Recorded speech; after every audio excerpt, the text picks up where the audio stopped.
안녕하세요, 여러분. 오늘은 나이가 들면서 겪게 되는 친구 관계에 대해서 함께 이야기를 나눠보려고 합니다. 특히 60대 이후의 삶에서 친구라는 존재가 우리 건강과 삶의 질에 얼마나 큰 영향을 미치는지, 그리고 왜 어떤 분들은 일부러 친구를 만들지 않으려고 하는지에 대해 깊이 있게 살펴보겠습니다. 사실 저는 오랫동안 노인의학을 전공하면서 수많은 어르신들을 만나왔는데요. 그분들과 이야기를 나누다 보면 친구 관계가 단순히 외로움을 달래주는 것을 넘어서 실제로 건강 상태를 좌우하는 중요한 요인이라는 걸 체감하게 됩니다. 약을 먹는 것만큼이나 어쩌면 그보다 더 강력하게 우리 몸과 마음에 영향을 준다는 거죠. 제가 기억하는 환자분 중에 이런 분이 계셨습니다. 65세 여성분이셨는데 처음 병원에 오셨을 때는 혈압도 높고 당뇨 수치도 좋지 않았어요. 게다가 불면증까지 있어서 수면제를 복용하고 계셨죠. 진료실에서 이야기를 나누다 보니 최근에 30년 넘게 알고 지내던 친한 친구와 크게 다툰 일이 있다고 하시더라고요. 돈 문제였는데 서로 오해가 생겨서 완전히 관계가 끊어진 상황이었습니다. 그 후로 몇 달 동안 이분의 건강 상태가 눈에 띄게 나빠졌어요. 혈압약을 한 가지 더 추가했는데도 조절이 잘 안 됐고 혈당 수치도 계속 올라갔습니다. 무엇보다 표정이 어두워지고 우울감을 많이 호소하셨죠. 잠도 더 못 주무시게 됐고요. 병원에 올 때마다 그 친구 이야기를 하시면서 눈물을 글썽이셨는데 보는 제 마음도 참 안타까웠습니다. 그런데 신기하게도 6개월쯤 지나서 그 친구분과 우연히 마주쳐서 화해를 하게 되셨대요. 서로 사과하고 오해를 풀었다고 하시더라고요. 그 이후로 이분의 건강 상태가 정말 놀랍게 좋아졌습니다. 혈압이 안정되기 시작했고 당뇨 수치도 개선됐어요. 얼굴에 생기가 돌고 웃음도 많아지셨죠. 약을 바꾼 것도 아니고 특별한 치료를 추가한 것도 아닌데 말이에요.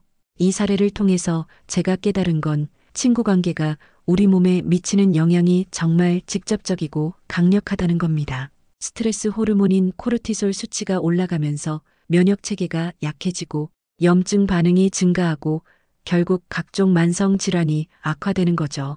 반대로 좋은 관계는 우리 몸의 치유 시스템을 활성화시킵니다. 또 다른 분은 70대 초반 남성분이셨는데요.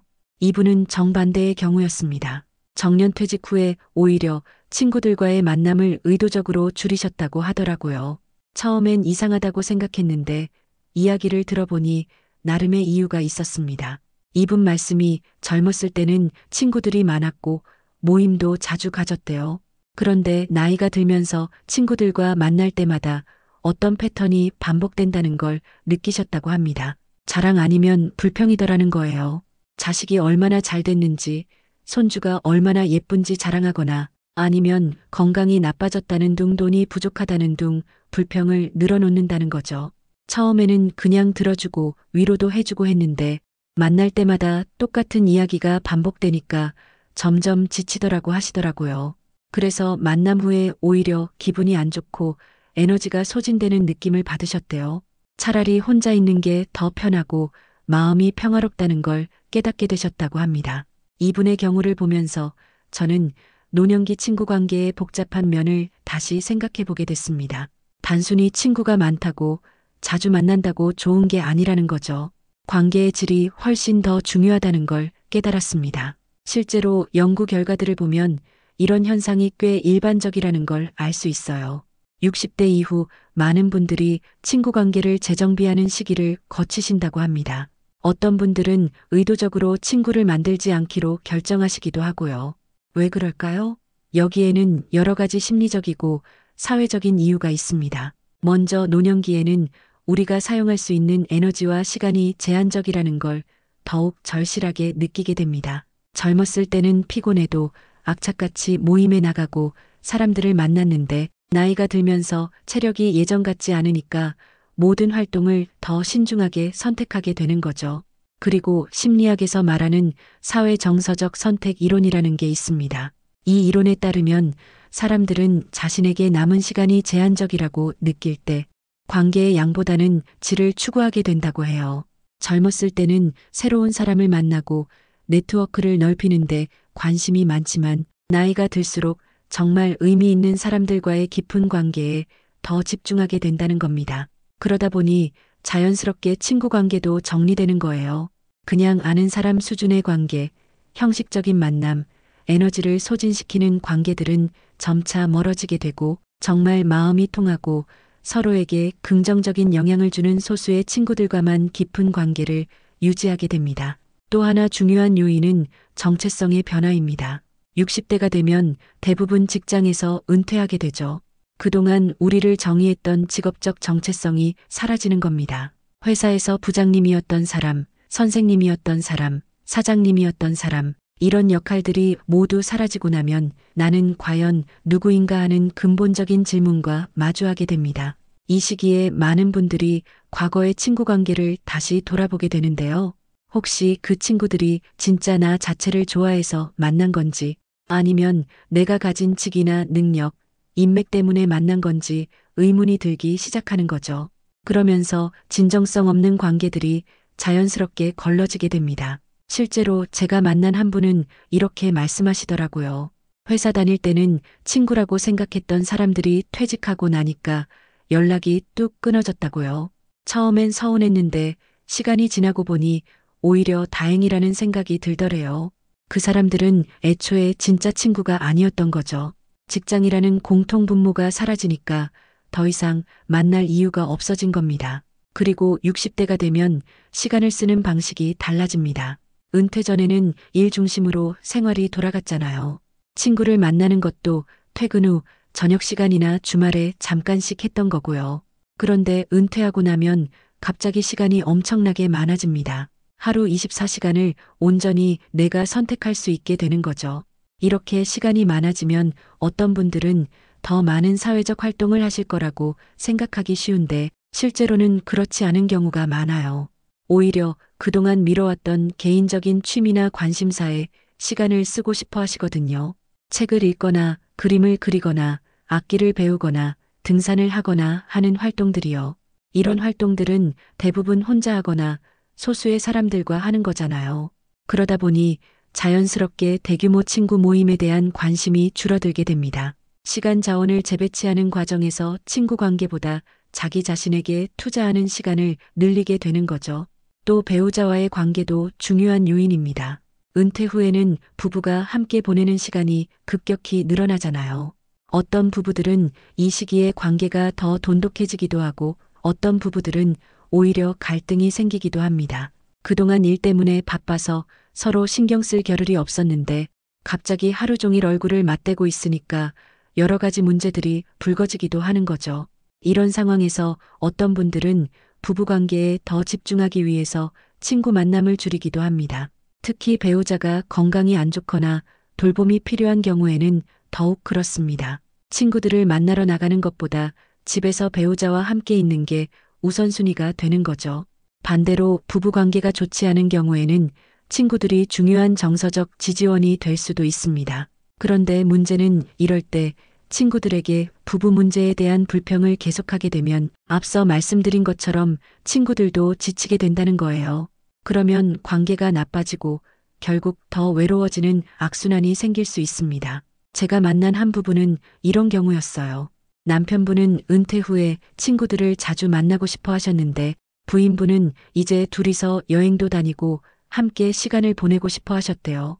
이 부분에서 계속 갈등이 있었다고 합니다. 남편은 친구들을 만나는 게 자기 인생의 활력소라고 생각했고 부인은 평생 일만 하느라 제대로 부부 시간을 못 가졌는데 이제라도 둘이 함께하고 싶다고 했죠.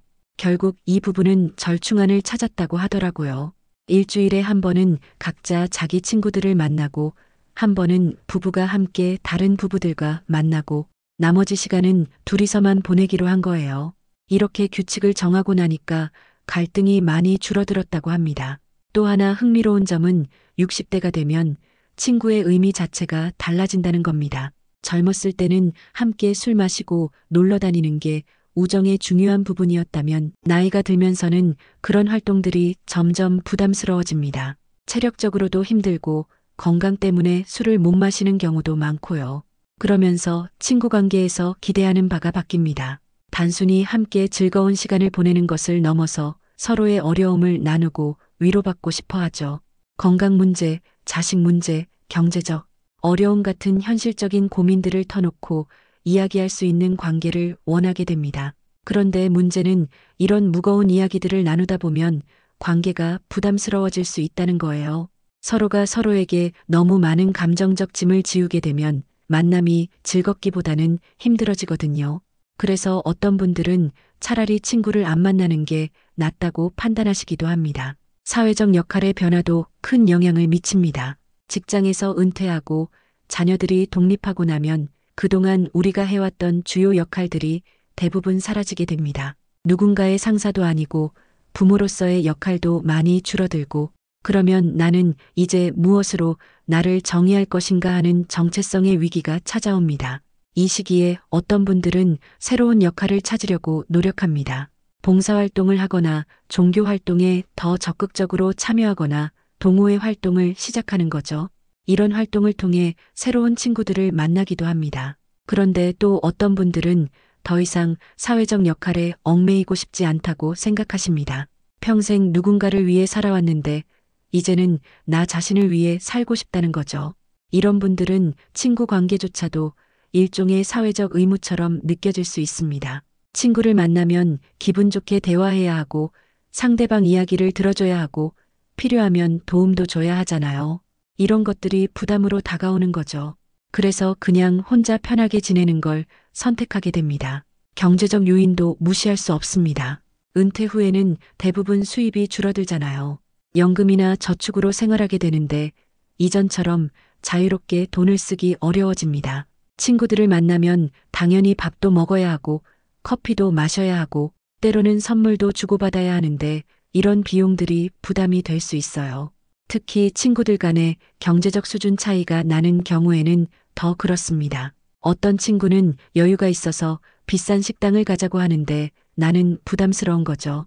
그렇다고 솔직하게 말하기도 어렵고 억지로 따라가자니 경제적으로 힘들고 이런 상황이 반복되면 친구 만나는 게 스트레스가 됩니다. 제가 상담한 한 분은 이런 말씀을 하시더라고요. 친구들과 모이면 꼭 누가 여행 갔다 온 얘기를 하거나 새로 산 물건 자랑을 한다고요. 본인은 경제적으로 여유가 없어서 그런 걸 할 수 없는데 친구들 이야기를 들으면 상대적 박탈감을 느낀다는 겁니다. 그래서 차라리 만나지 않는 게 마음이 편하다고 하시더라고요. 건강 문제도 친구 관계에 큰 영향을 미칩니다. 60대가 되면 대부분 크고 작은 건강 문제를 갖고 계시거든요. 고혈압, 당뇨, 관절염, 청력 저하 등등. 이런 건강 문제들 때문에 외출하는 것 자체가 힘들어지기도 합니다. 예를 들어 무릎이 안 좋으면 멀리 나가는 게 부담스럽죠. 청력이 떨어지면 시끄러운 식당에서 대화하기가 어렵습니다. 화장실을 자주 가야 하는 분들은 장시간 모임이 불편하고요. 이런 여러 가지 신체적 제약들 때문에 친구들을 만나는 게 예전처럼 쉽지 않습니다. 더군다나 친구들끼리 만나면 자꾸 건강 이야기가 나오게 됩니다.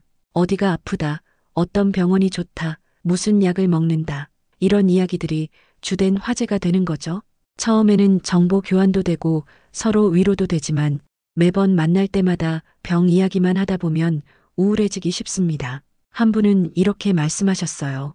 친구들을 만나면 꼭 병원 이야기, 약 이야기만 한다고. 그러다 보면 자꾸 자신이 늙고 아프다는 사실만 상기되고 만남 후에 오히려 기분이 가라앉는다는 겁니다. 차라리 혼자 긍정적인 생각을 하고 즐거운 일에 집중하는 게 정신 건강에 더 좋다고 느끼셨대요. 지금까지 살펴본 것처럼 60대 이후에 친구 관계가 변화하는 데는 정말 다양하고 복잡한 이유들이 있습니다.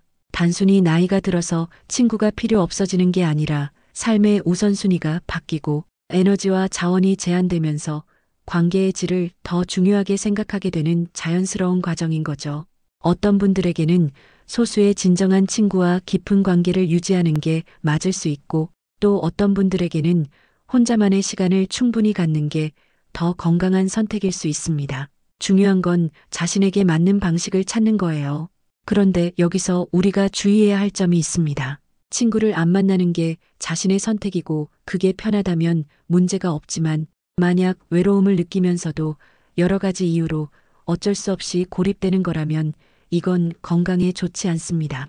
사회적 고립은 흡연이나 비만만큼이나 건강에 해로운 요인이거든요.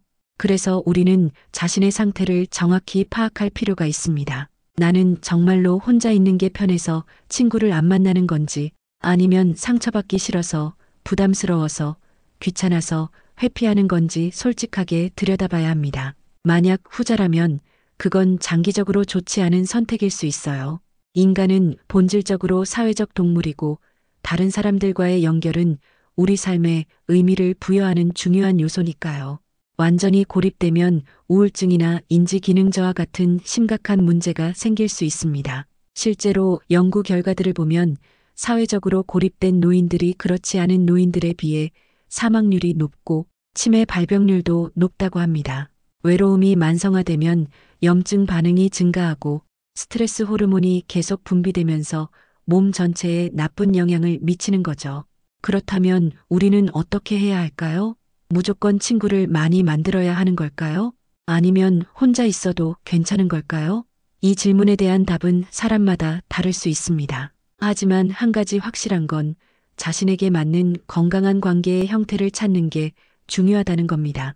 어떤 분들은 일주일에 한 번 정도 소수의 친구들과 만나는 게 딱 좋을 수 있고, 어떤 분들은 한 달에 한두 번 만나는 것만으로도 충분할 수 있습니다.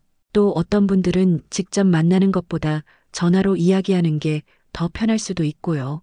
요즘은 영상통화도 있으니까 굳이 직접 만나지 않아도 얼굴 보면서 대화할 수 있잖아요. 중요한 건 형식이 아니라 내용입니다. 얼마나 자주 만나느냐보다 만났을 때 얼마나 의미 있는 대화를 나누느냐, 서로에게 얼마나 긍정적인 영향을 주느냐가 더 중요한 거죠. 일주일에 3번 만나도 매번 불평만 늘어놓으면 관계의 질이 낮은 거고, 한 달에 한 번 만나도 깊이 있는 대화를 나누고 서로를 진심으로 이해하면 그게 더 좋은 관계입니다. 그리고 친구 관계를 유지하는데도 기술이 필요합니다. 나이가 들수록 상대방의 이야기를 경청하는 능력, 적절한 거리를 유지하는 능력, 갈등을 건강하게 해결하는 능력 같은 것들이 더 중요해집니다. 이런 능력들은 저절로 생기는 게 아니라 의식적으로 노력해야 발달하는 거거든요. 예를 들어 친구가 건강 문제로 힘들어할 때 무조건 조언을 하거나 해결책을 제시하기보다는 그냥 들어주고 공감해주는 게 더 도움이 될 수 있습니다. 또 자신의 문제를 이야기할 때도 상대방에게 너무 큰 부담을 주지 않도록 조절할 필요가 있어요. 매번 만날 때마다 무거운 이야기만 하는 게 아니라 가벼운 이야기, 즐거운 이야기도 함께 나누면서 균형을 맞추는 거죠. 한 분은 이런 방법을 쓰신다고 하더라고요. 친구들과 만날 때 처음 30분은 가볍게 일상 이야기를 하고 그 다음 30분 정도는 조금 깊은 이야기를 나누고 마지막에는 다시 밝은 이야기로 마무리한다고요. 이렇게 하면 무겁지도 않고 가볍지도 않은 적당한 깊이의 만남이 된다는 겁니다. 참 지혜로운 방법이라고 생각했어요. 또 친구 관계에서 기대치를 조절하는 것도 중요합니다. 젊었을 때처럼 친구가 모든 걸 다 이해해주고 언제나 내 편이 되어줄 거라고 기대하면 실망하기 쉽거든요. 나이가 들면 누구나 자기 문제로 바쁘고 여유가 없어집니다. 그걸 이해하고 받아들이는 게 필요해요. 예를 들어 친구에게 전화했는데 바쁘다고 나중에 하자고 하면 예전에는 섭섭했을 수 있지만 이제는 그럴 수도 있다고 이해하는 거죠. 또 내가 힘들 때 친구가 기대만큼 위로해주지 못했다고 해서 실망하기보다는 그 친구도 나름의 어려움이 있을 거라고 생각하는 겁니다. 이렇게 기대치를 낮추면 오히려 관계가 더 편해지고 오래갑니다. 친구에게 너무 많은 걸 바라지 않고 작은 것에도 감사하는 마음을 가지면 관계가 부담스럽지 않게 되거든요. 그리고 새로운 친구를 사귀는 것에 대해서도 열린 마음을 가질 필요가 있습니다. 많은 분들이 60대가 되면 새로운 친구를 만들기 어렵다고 생각하세요.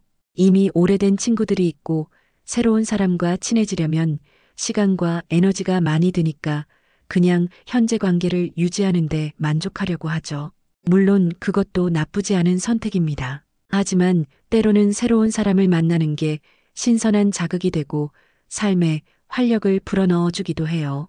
특히 비슷한 관심사나 취미를 가진 사람들과 새롭게 친구가 되면 과거에 얽매이지 않는 가벼운 관계를 만들 수 있습니다. 예를 들어 등산 모임에서 만난 친구들은 등산이라는 공통 관심사로 시작하기 때문에 서로의 과거나 사회적 지위 같은 건 별로 중요하지 않아요.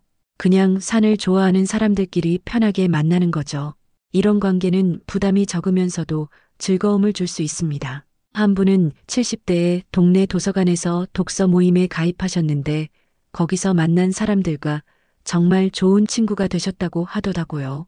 한 달에 한 번씩 모여서 책 이야기를 나누는데 나이도 직업도 배경도 다 다르지만 책을 통해서 깊이 있는 대화를 나눌 수 있다는 게 너무 좋다고 하셨어요.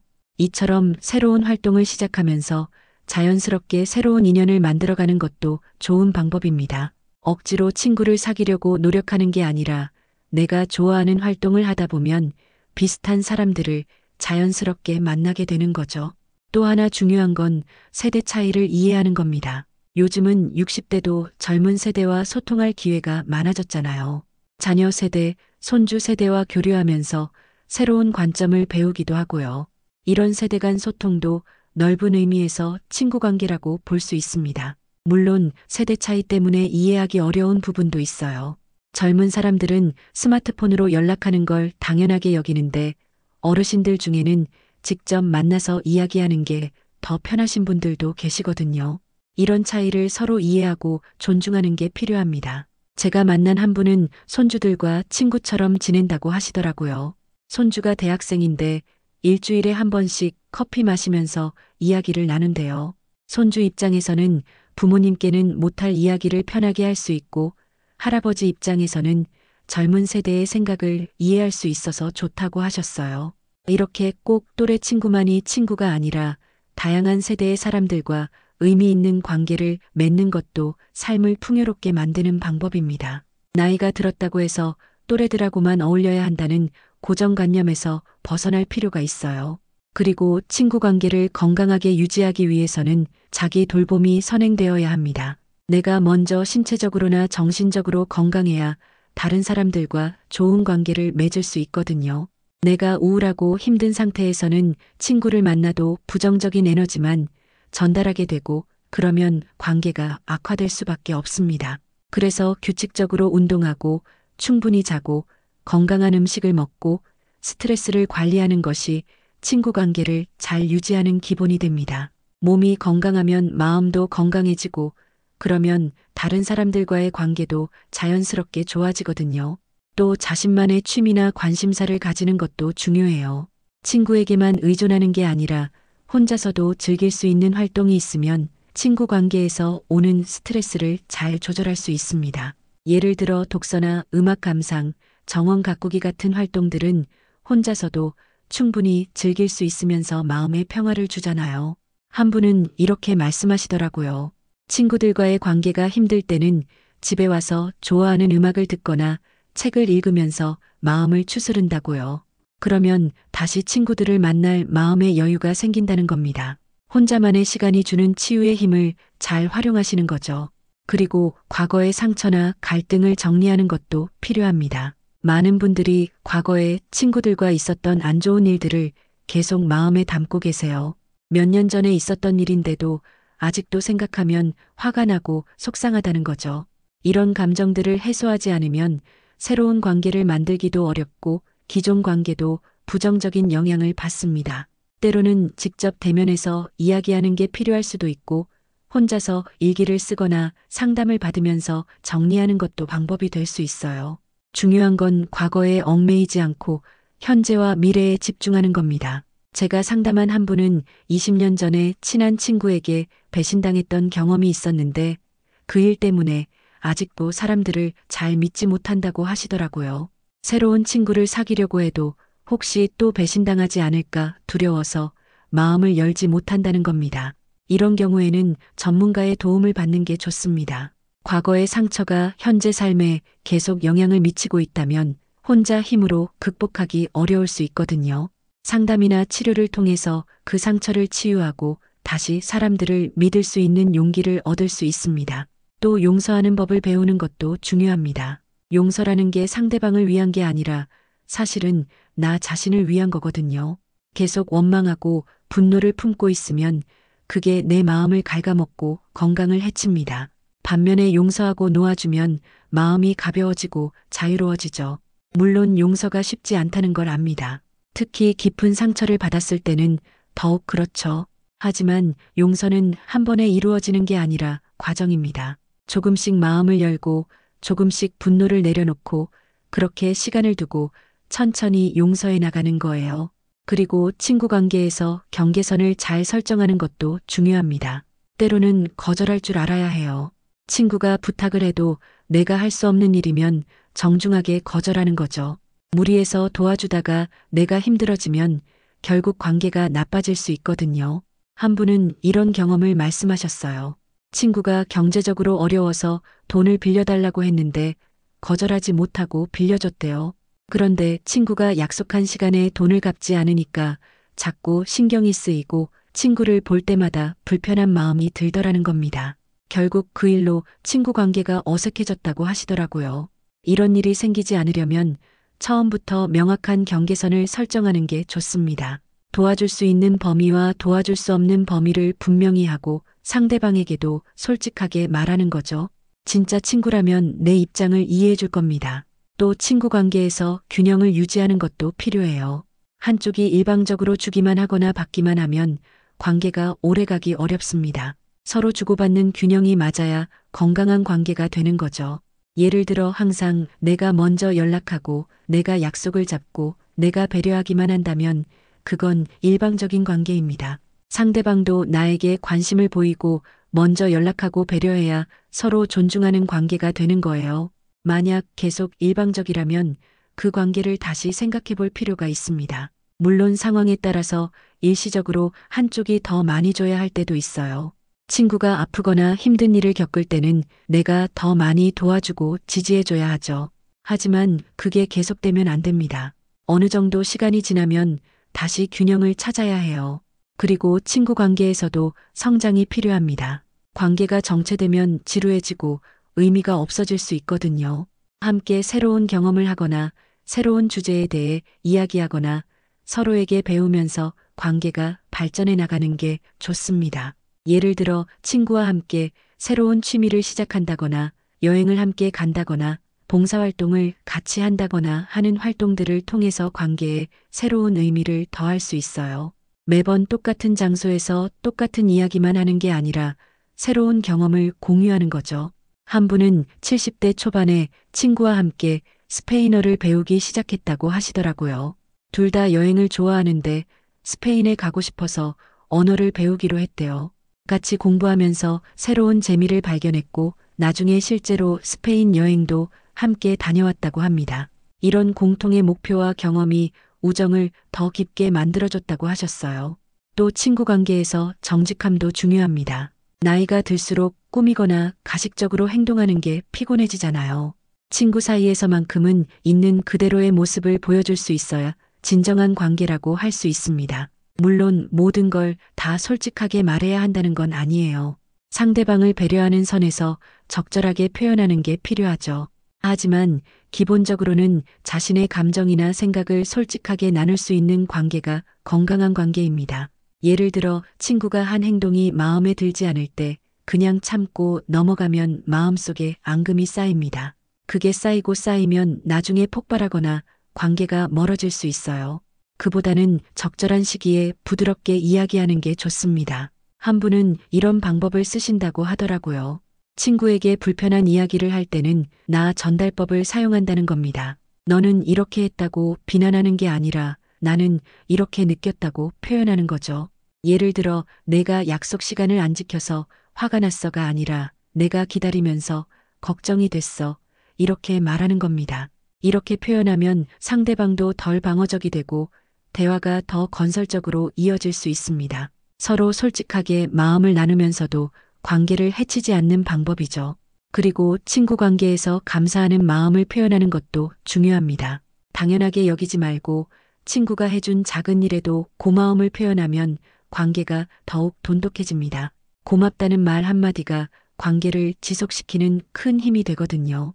제가 만난 한 분은 친구들에게 감사 카드를 보낸다고 하시더라고요.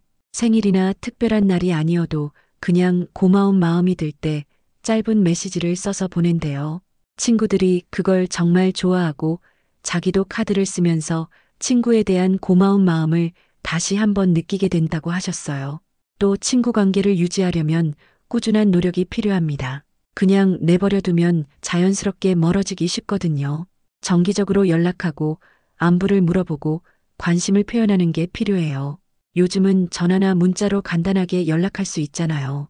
바쁘더라도 짧게라도 안부를 묻는 메시지를 보내면 상대방은 내가 자기를 생각하고 있다는 걸 알게 됩니다. 이런 작은 노력들이 쌓여서 관계를 유지시켜주는 거죠. 한 분은 매주 월요일 아침에 친구들에게 좋은 아침이라는 메시지를 보낸다고 하시더라고요. 긴 내용은 아니고 그냥 간단한 인사와 함께 좋은 사진이나 글귀를 보낸대요. 친구들이 그걸 기다린다고 하더래요. 일주일을 시작하는 월요일 아침에 친구의 따뜻한 메시지를 받으면 기분이 좋아진다는 겁니다. 이처럼 친구 관계를 유지하는 데는 여러 가지 방법이 있고 사람마다 자신에게 맞는 방식을 찾아가면 됩니다. 중요한 건 관계를 소중히 여기고 노력하는 마음이에요. 그런데 여기서 한 가지 더 생각해 볼 점이 있습니다. 과연 친구가 꼭 필요한가 하는 근본적인 질문이에요. 어떤 분들은 정말로 혼자 있는 게 편하고 행복하다고 느끼시거든요. 이런 분들에게 억지로 친구를 만들라고 강요할 필요는 없습니다. 인간은 다양하고 각자가 추구하는 삶의 방식도 다릅니다. 어떤 사람은 외향적이어서 사람들과 어울리는 게 에너지를 얻는 방법이지만 어떤 사람은 내향적이어서 혼자 있을 때 에너지가 충전되거든요. 특히 평생 동안 많은 사람들과 관계를 맺으면서 살아왔던 분들은 은퇴 후에 혼자만의 시간을 갖는 게 오히려 새롭고 소중한 경험일 수 있습니다. 그동안 못했던 독서, 사색, 명상 같은 활동들을 충분히 즐길 수 있는 시간이죠. 한 분은 이렇게 말씀하셨어요. 평생 사람들 속에서 살았는데 이제는 나 자신과 대화하는 시간이 필요하다고요. 혼자 산책하면서 생각을 정리하고 혼자 음악을 들으면서 감상에 젖고 혼자 책을 읽으면서 깨달음을 얻는 그런 시간들이 너무 소중하다고 하시더라고요. 이런 분들에게는 고독이 외로움이 아니라 자유입니다. 누구에게도 방해받지 않고 온전히 나 자신에게 집중할 수 있는 귀한 시간이죠.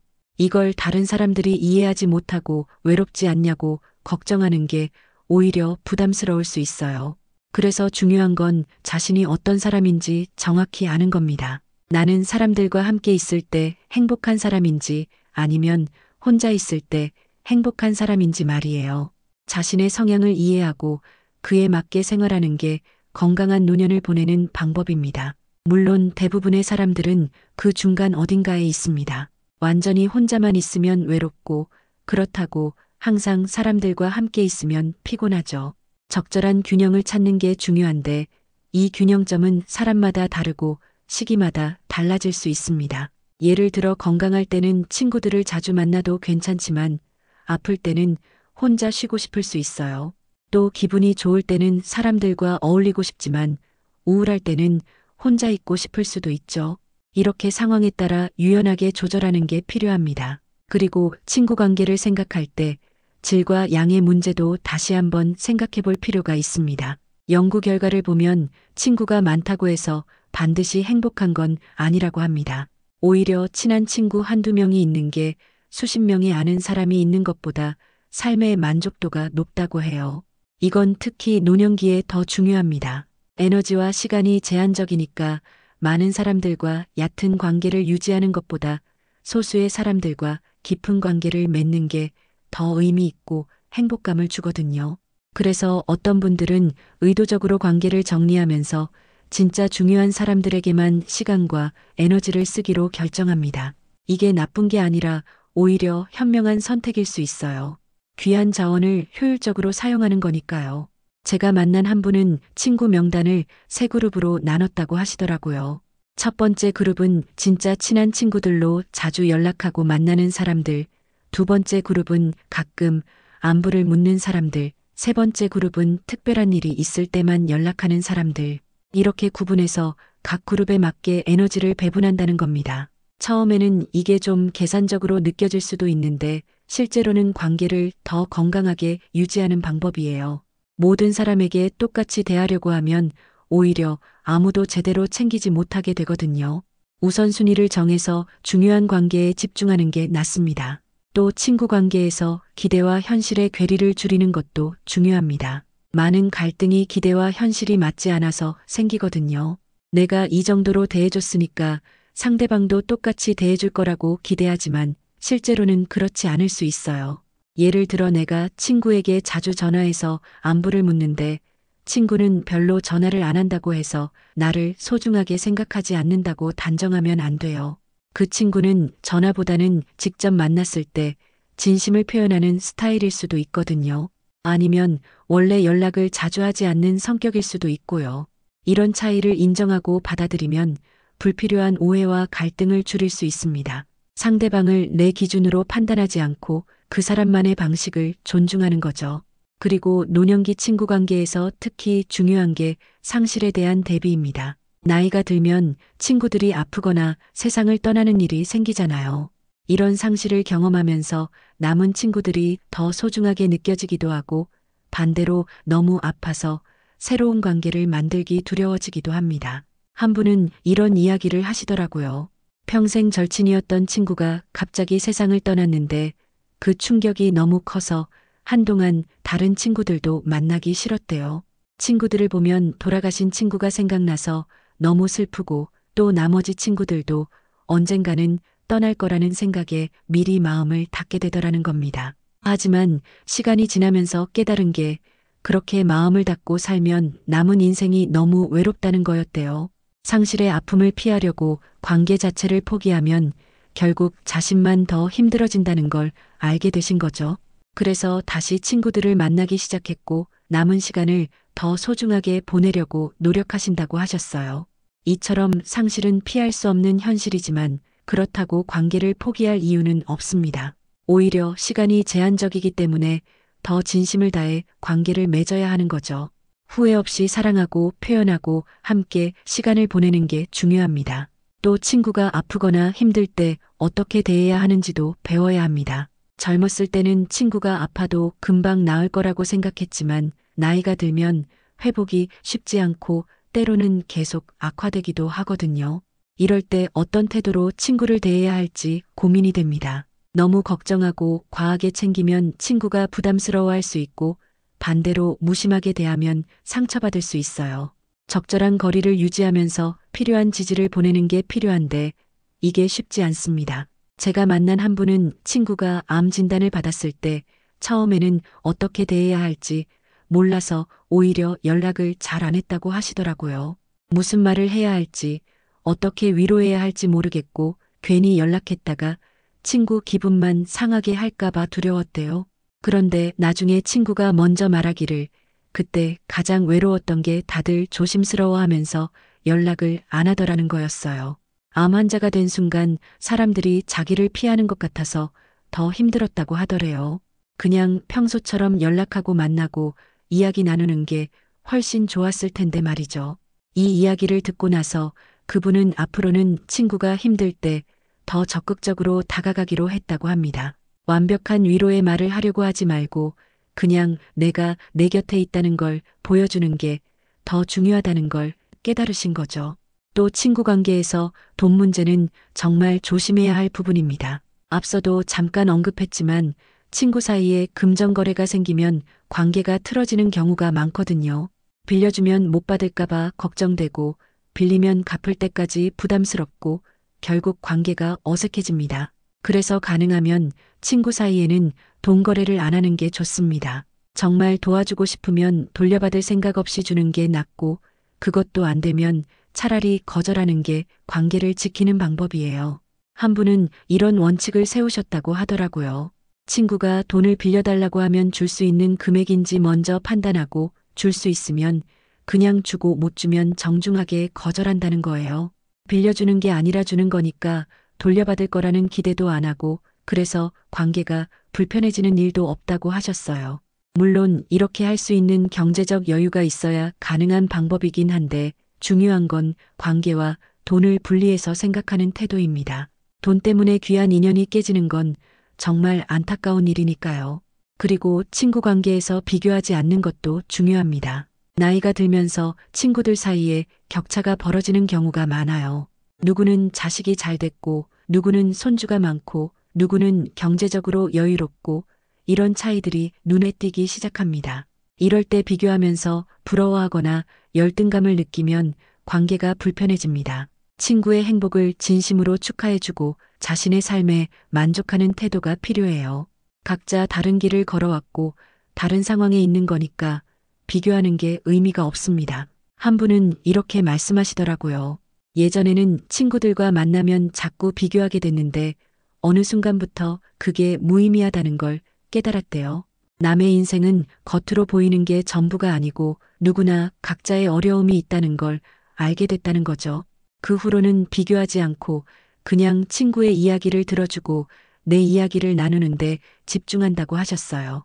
또 노년기 친구 관계에서는 과거에 대한 이야기가 많아지는데 이것도 적절하게 조절할 필요가 있습니다. 추억을 나누는 건 좋지만 매번 만날 때마다 과거 이야기만 하면 관계가 정체됩니다.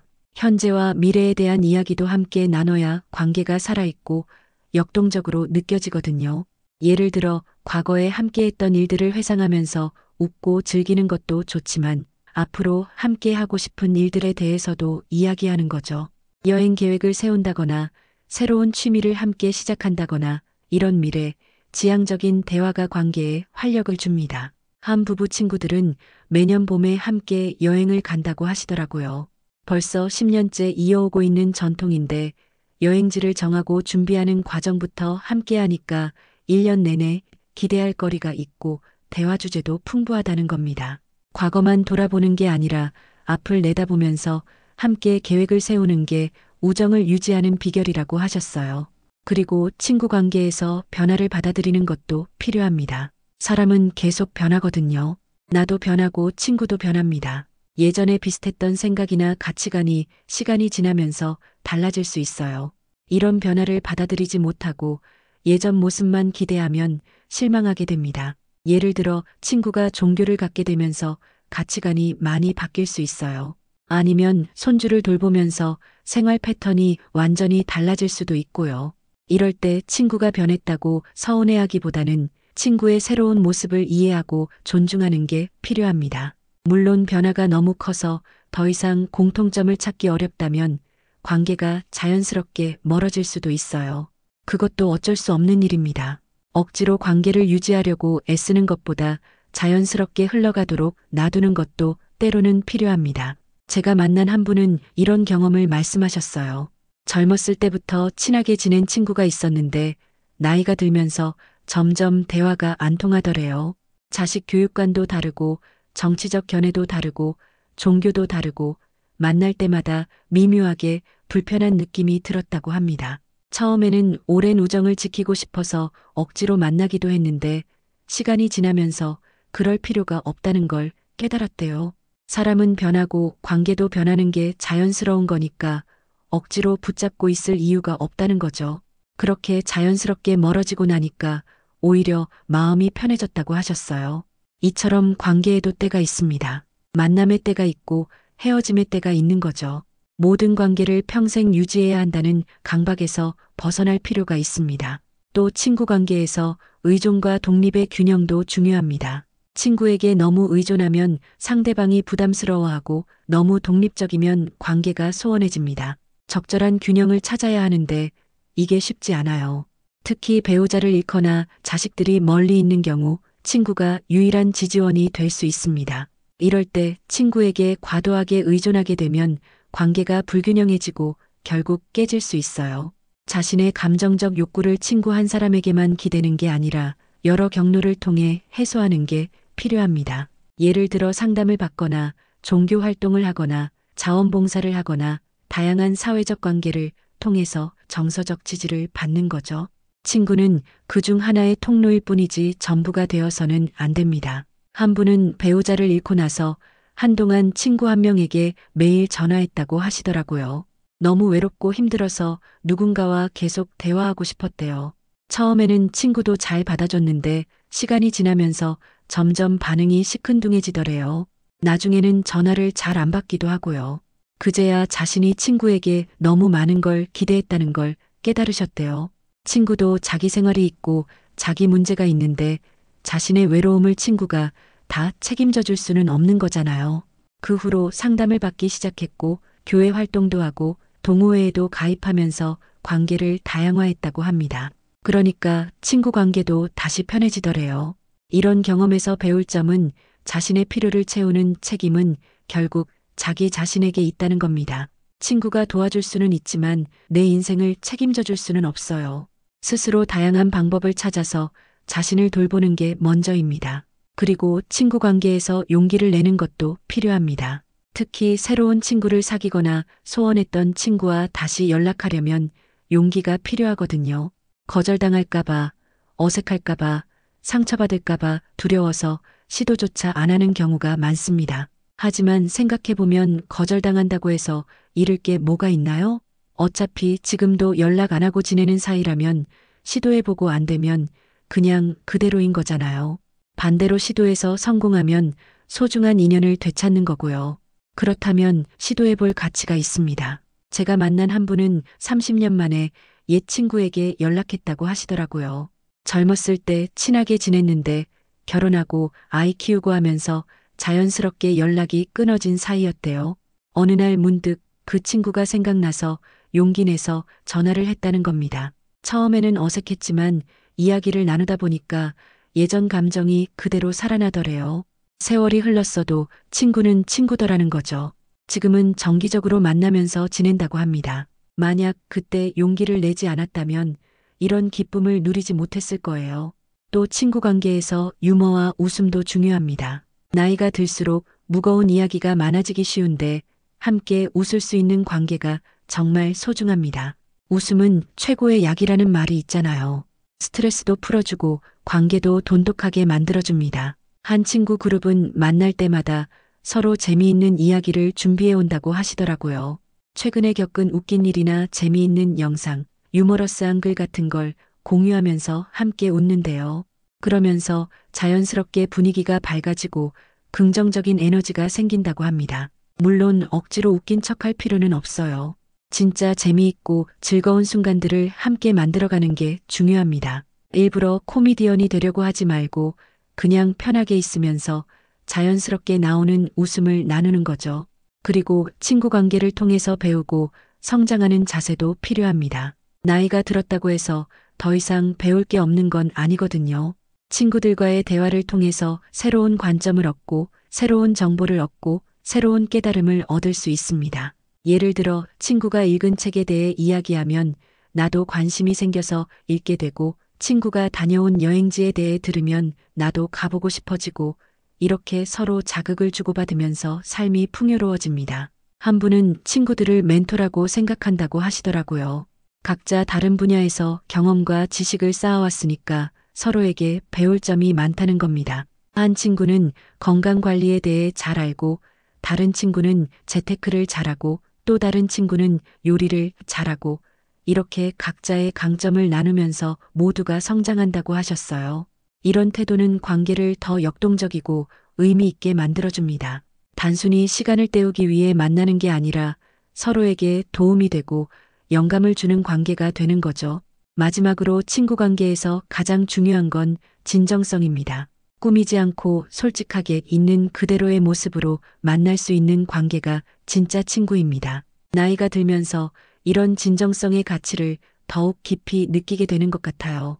젊었을 때는 좋게 보이려고, 인정받으려고, 성공한 것처럼 보이려고 애썼다면 이제는 그럴 필요가 없습니다. 성공했든 실패했든 부유하든 가난하든 건강하든 아프든 있는 그대로의 나를 받아들여주는 친구가 진짜 친구입니다. 그리고 나도 친구를 있는 그대로 받아들여줄 수 있어야 합니다. 판단하지 않고 비교하지 않고 조건 없이 그 사람 자체를 소중히 여기는 마음이 필요해요. 한 분은 이렇게 말씀하셨어요. 60대가 되고 나서야 진짜 친구가 누구인지 알게 됐다고요. 직장 다닐 때는 이름만 대면 알만한 사람들과도 교류했지만 그건 다 직업적 관계였을 뿐이고 진짜 친구는 내가 아무것도 아닌 사람이 됐을 때도 변함없이 대해주는 사람들이더라는 겁니다. 그런 친구가 몇 명이나 되는지는 중요하지 않습니다. 단 한 명이라도 그런 친구가 있다면 그건 큰 축복입니다. 그리고 내가 누군가에게 그런 친구가 되어준다면 그것 또한 의미 있는 삶을 사는 방법입니다. 결국 친구 관계는 숫자나 형식의 문제가 아니라 마음의 문제입니다. 얼마나 자주 만나느냐보다 만났을 때 얼마나 진심을 나누느냐가 중요하고 얼마나 오래 알았느냐보다 얼마나 깊이 이해하느냐가 중요합니다. 60대 이후의 삶에서 친구 관계를 어떻게 설정할 것인지는 각자의 선택입니다. 많은 친구들과 활발하게 교류하는 것도 좋고 소수의 친구들과 깊은 관계를 유지하는 것도 좋고 혼자만의 시간을 충분히 갖는 것도 좋습니다. 정답은 없어요. 자신에게 맞는 방식을 찾아가는 게 중요합니다. 다만 한 가지 기억해야 할 건 인간은 관계 속에서 살아가는 존재라는 겁니다. 완전히 고립되면 건강에도 좋지 않고 삶의 질도 떨어집니다. 그러니 자신에게 맞는 적절한 수준의 사회적 연결을 유지하는 게 필요해요. 그게 친구일 수도 있고 가족일 수도 있고 이웃일 수도 있고 동호회 사람들일 수도 있습니다. 형태는 중요하지 않아요. 중요한 건 나를 이해해주고 지지해주는 사람들과의 연결이 있다는 것, 그리고 내가 누군가에게 그런 존재가 되어준다는 것입니다. 오늘 이야기를 통해서 여러분이 자신의 친구 관계를 돌아보고 앞으로 어떤 관계를 만들어갈지 생각해보는 계기가 됐으면 좋겠습니다. 나이가 들수록 시간은 더 소중해지고 그 시간을 누구와 어떻게 보낼 것인지가 삶의 질을 결정합니다. 좋은 친구 관계는 우리 삶에 의미를 부여하고 외로움을 달래주고 기쁨을 배가시켜줍니다. 또한 건강에도 긍정적인 영향을 미치고 어려울 때 든든한 지지원이 되어줍니다. 이런 귀한 관계를 잘 가꾸고 유지하는 것이 행복한 노년을 보내는 비결 중 하나입니다. 동시에 혼자만의 시간도 소중하다는 걸 잊지 말아야 합니다. 관계도 중요하지만 자기 자신과의 관계도 중요하니까요. 나 자신을 잘 돌보고 나를 이해하고 나와 평화롭게 지내는 것이 다른 사람들과 건강한 관계를 맺는 기초가 됩니다. 그러니 친구가 많든 적든 자주 만나든 가끔 만나든 그것보다 중요한 건 자신이 편안하고 행복한지입니다. 다른 사람의 기준에 맞추려고 하지 말고 자신에게 맞는 방식을 찾으세요. 그게 바로 지혜로운 노년을 사는 방법입니다. 오늘 이야기가 여러분께 도움이 됐기를 바랍니다. 여러분 모두 건강하시고 의미 있는 관계 속에서 행복한 시간 보내시기를 바랍니다. 감사합니다. 오늘 이야기가 여러분께 도움이 됐기를 바랍니다. 여러분 모두 건강하시고 의미 있는 관계 속에서 행복한 시간 보내시기를 바랍니다. 오늘 영상이 도움이 되셨다면 구독과 좋아요 부탁드립니다. 구독 버튼을 눌러주시면 건강하고 행복한 노년을 위한 유익한 정보를 계속해서 받아보실 수 있습니다. 그리고 알림 설정까지 해두시면 새로운 영상이 올라올 때마다 바로 알림을 받으실 수 있어요. 또한 댓글로 여러분의 생각과 경험을 나눠주시면 정말 감사하겠습니다. 친구 관계에 대한 여러분만의 고민이나 지혜가 있다면 아래 댓글창에 남겨주세요. 함께 나누면서 서로에게 힘이 되고 배움이 될 수 있을 거예요. 더 깊이 있는 건강 정보와 전문적인 상담을 원하시는 분들은 멤버십 가입도 고려해 보시기 바랍니다. 멤버십 회원분들께는 더욱 심층적인 콘텐츠와 개별 질문에 대한 답변을 제공해 드리고 있습니다. 여러분의 건강하고 행복한 노년을 위해 앞으로도 계속해서 좋은 정보로 찾아뵙겠습니다. 오늘도 좋은 하루 보내시고 다음 영상에서 또 만나요. 감사합니다.